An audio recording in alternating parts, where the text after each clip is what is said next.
हमारे जीवन में 2 कर्मों का फल आता ही आता है। जो हमारे पूर्व के पाप कर्म हैं, उनका फल दुःख रूप में आता है। विपत्ति, संकट, समस्या, पराजय, ये सब उसी के लक्षण हैं। और जो पुण्य फल है, तो उसमें संपत्ति, अनुकूलता, विजय, बहुत जल्दी ये सब लाभ दिखाई देना।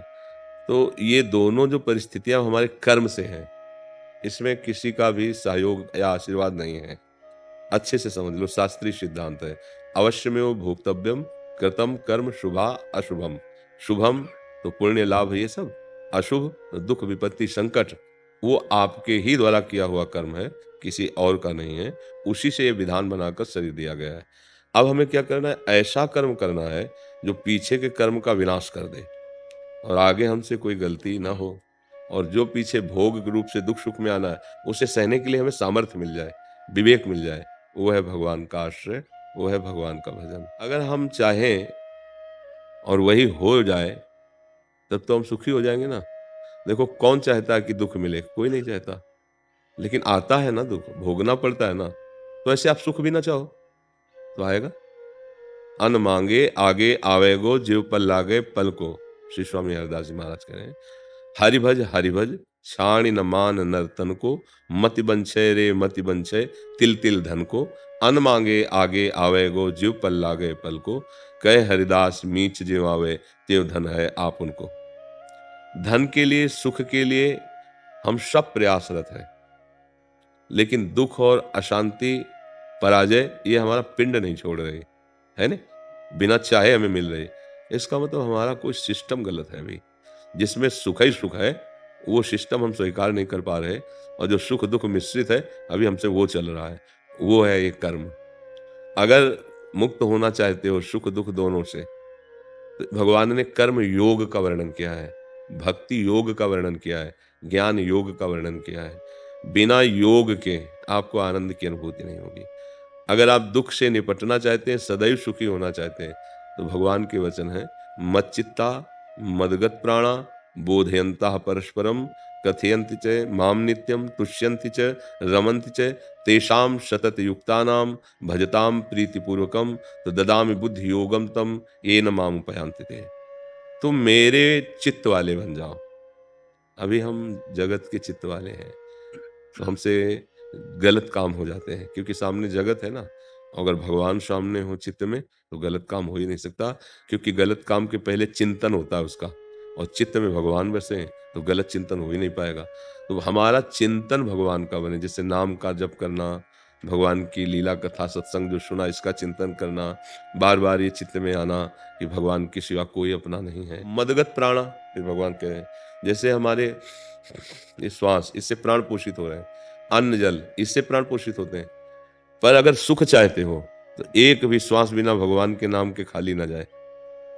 एक भी अन्न का टुकड़ा बिना भगवान को अर्पित किए ही मत पाओ। एक भी बूंद पानी बिना भगवान को अर्पित किए मत पियो। तो ये मदगत प्राण हो गया। प्राण इसी से तो पोषित होते हैं, अन्न जल वायु। तो राधा राधा राधा, और जो पाया भगवान को अर्पित किया। मतलब जल ही पीना है, तो एक बार आंख मूंदी जरा सा, और हे प्रभु आप समर्पित है, पी लिया, क्या परेशानी। मदगत प्राणा बोधयंता परस्परम। अब आप चर्चा करें तो प्रभु की करें, प्रपंच की न करें, गंदी बातों की न करें। हम लोग ये सब छूट दिए, घंटों प्रपंच की बातें करते रहते हैं। भगवान कह रहे मेरी बात करो, मेरी बात में ही आनंद का अनुभव करो। तुष्यंति च रमन्ति च, फिर निरंतर भजन चालू हो जाएगा, सतत भजन। अब बुद्धि को भगवान स्वयं अपने में मिला लेते हैं, बुद्धि योगम। जहां बुद्धि भगवदाकार हुई, तो जन्म जन्म के दुख मिट गए। अब हर समय परमानंद बना रहेगा, हर समय एक आनंद की अनुभूति, और शरीर छूटेगा, भगवान मिल जाएंगे। अब अगर ये नहीं चाहते हो, तो दुख नहीं मिट सकता। संसार के रुपया पैसा भोग सामग्री शरीरों के प्यार से आज तक किसी का दुख मिटा नहीं, बढ़ा ही है। और भगवान ने इस पूरे मृत्युलोक में एक बोर्ड लगा रखा है, दुखालयम अशाश्वतम। ये सब नाशवान, इसके अंदर जो कुछ है और जो कुछ भी हो, सब दुख प्रदान करने वाला है। यहाँ किसी का भी कुछ भी टिकाऊ प्यार नहीं है, यहाँ कुछ भी शाश्वत नहीं। दुखालयम अशाश्वतम। भगवान के लिए अगर थोड़ा भी समय दे देते, तो निहाल हो जाते, नहीं हो जाते। यहाँ कौन प्यार करता है यार? सच्चाई से पूछो, सब अपने मन को प्यार कर रहे हैं। प्यार करना है तो श्री कृष्ण से करो, प्रभु से करो। हाँ, पति पत्नी भाव में भगवत भाव करो, उसी में करो। भगवान का नाम जप करो, भगवान के आश्रित रहो, गंदे आचरणों को त्याग दो। देखो तुम जान नहीं पाते हो और तुमसे भयानक पाप बन जाता है। अब जैसे कहते हैं भगवान कितना कठोर है, इतना ऐसी अव्यवस्था, ऐसा दर्द, ऐसा। अब अगर आपको एक-एक आपके पाप दिखावे ना, तो अभी आप कहोगे कि हाँ, भगवान ठीक करते हैं। व्यभिचार करना शास्त्र में सबसे बड़ा पाप रखा 5 महापापों में रखा गया है। अब अपने जीवन को देखो कितना आप पवित्र बचा के लाए हो। मान लो 40 के हो, 50 के हो, 35 के हो। अब आप पीछे से देखो कि आप कितना अपने आप को पवित्र रख पाए हो। अगर आपका रजिस्टर दिखाया जाए आपको ही, तो आप कहोगे कि जितना भी दंड मिल रहा है, ये सब थोड़ा है। श्री बहादुर। गर्भस्थ शिशुओं की हत्या कैसे माताएँ कर रही हैं? भगवान का अंश है, तुम्हारे गर्भ में आया है, भले वो पागल है, भले वो सर्वांग नहीं है, आने दो सृष्टि में उसको और उसकी सेवा करो। महापाप लिखा है, स्त्री हत्या, कन्या हत्या बहुत बड़ा पाप है। ऐसे भी शास्त्र आदेश मान लो बहुत अपराधी स्त्री हो, तो भी उसकी हत्या करने का आदेश नहीं दिया गया। तो पूज्य देवी स्वरूपा माना गया है। अब ये माताएँ खुद स्त्री होकर के और सपोर्ट कर देती हैं बच्चियों की हत्या करने के लिए। बोले को बहुत नॉर्मल से बोल देते हैं। हाँ, हैं? हाँ, वही हमें अंग्रेजी तो आता नहीं। हाँ, तो मतलब आप सोचो आप इनको पाप समझते हैं क्या? ये महापाप है। अच्छा इनका तो प्रायश्चित किया नहीं। अब जो बच्चा पैदा होगा जिसको तुम प्यार करोगे, अब वो आकर के जो विपरीत स्थितियाँ पैदा करेगा ना, होश उड़ जाएँगे तुम्हारे। ये सब जो आप देख रहे हो कर्मों का परिणाम जो है, ये भोगना पड़े। अच्छा अब वो पाप बढ़ा घर में, अब तुम्हें तो पता नहीं, अब तुम्हारे सुख साधनों का नाश शुरू कर दिया। अब वही 5 वर्ष का बढ़िया सुंदर बालक हुआ, मर गया। अब चिल्ला हाय! तो वही है जिसका गर्भ में तुमने नाश किया था, अब वही है, दूसरा नहीं है। इन बातों पर तो ध्यान दे नहीं रहना। आप देखो कहाँ दे रहे हैं, छोटे-छोटे बच्चे, बच्चियाँ असत मार्ग में चले जा रहे हैं ना, तो इनका परिणाम क्या होगा? दुःख, क्लेश, अशांति।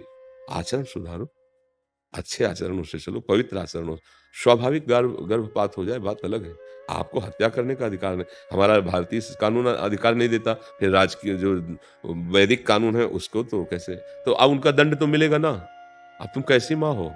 कैसा तुम्हारे हृदय रूपी आंगन पे बच्चा सुव्यवस्थित है, तुम्हारे ही अधीन है और तुम राज़ी हो गई? या परिवार वाले ज़बरदस्ती उसको राज़ी कर रहे हैं, तो फिर ज़बरदस्ती जब कर्म भोग आएगा, तो तुम्हारा नाश कर देगा। इसलिए अच्छे आचरण करो, पवित्र भाव से चलो।